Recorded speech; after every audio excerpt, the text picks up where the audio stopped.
बहुत समय पहले की बात है। एक छोटे से गांव में बानी नाम की एक छोटी लड़की रहती थी।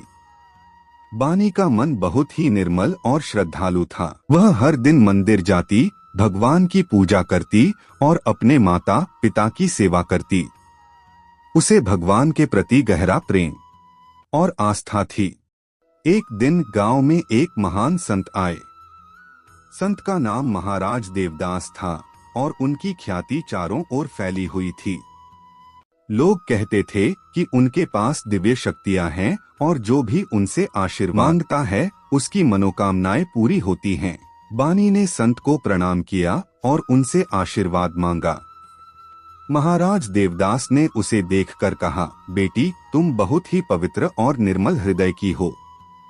भगवान तुम्हारी भक्ति से अत्यंत प्रसन्न हैं।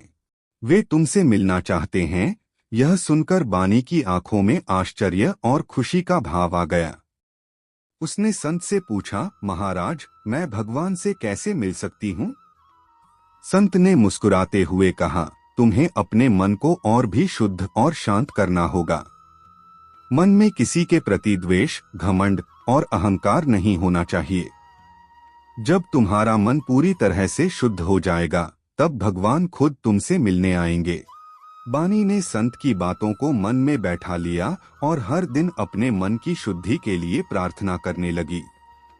वह सबके साथ प्रेम पूर्वक व्यवहार करती और नित्य अपने कर्तव्यों का पालन करती। धीरे धीरे उसकी भक्ति और भी गहरी होती गई। एक रात जब बानी ध्यान में थी, उसे ऐसा प्रतीत हुआ कि उसके सामने एक दिव्य प्रकाश फैला हुआ है। उस प्रकाश के बीच में भगवान विष्णु के दर्शन हुए। बानी ने भाव विभोर होकर भगवान के चरणों में शीश झुका दिया। भगवान विष्णु ने उसे आशीर्वाद दिया और कहा, बेटी, तुम्हारी भक्ति और श्रद्धा को देखकर मैं बहुत प्रसन्न हूँ। तुम्हारा जीवन सदैव प्रेम, सेवा और सच्चाई से परिपूर्ण रहेगा। बानी की यह दिव्य अनुभूति उसके जीवन का आधार बन गई। उसने गांव के लोगों को भगवान के मार्ग पर चलने की प्रेरणा दी और सभी को प्रेम, सेवा और श्रद्धा का पाठ पढ़ाया। उसके जीवन की कहानी पूरे गांव में प्रसिद्ध हो गई और लोग उसे एक देवी के रूप में मानने लगे। बानी की भक्ति और ईश्वर का आशीर्वाद उसके जीवन का आधार बन चुके थे।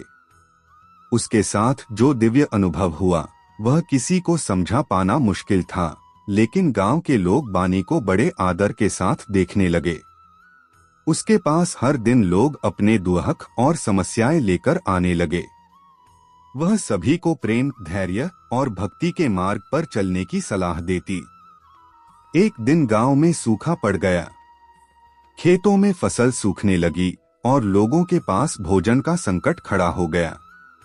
गांव के लोगों ने बानी से कहा, तुम्हारे पास भगवान का आशीर्वाद है, क्या तुम हमें इससे बचा सकती हो?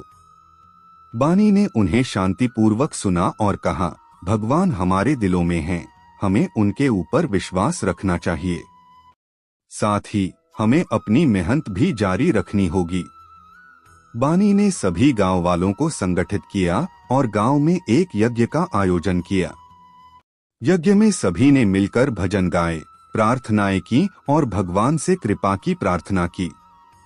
3 दिन तक यह यज्ञ चलता रहा और गांव में ऐसा लगा जैसे एक दिव्य वातावरण बन गया है। तीसरे दिन सुबह अचानक आसमान में बादल छा गए और बारिश शुरू हो गई। गांव में खुशी की लहर दौड़ गई और सभी ने इसे बानी की भक्ति का फल माना। बानी ने गांव के लोगों को एकत्र कर कहा, यह सब भगवान की कृपा है। हमें याद रखना चाहिए कि चाहे कोई भी कठिनाई आए, हमें ईश्वर पर भरोसा रखना चाहिए और खुद को सच्चाई और सेवा के मार्ग पर बनाए रखना चाहिए। इस प्रकार बानी का जीवन भक्ति, सेवा और प्रेम की एक अद्भुत मिसाल बन गया।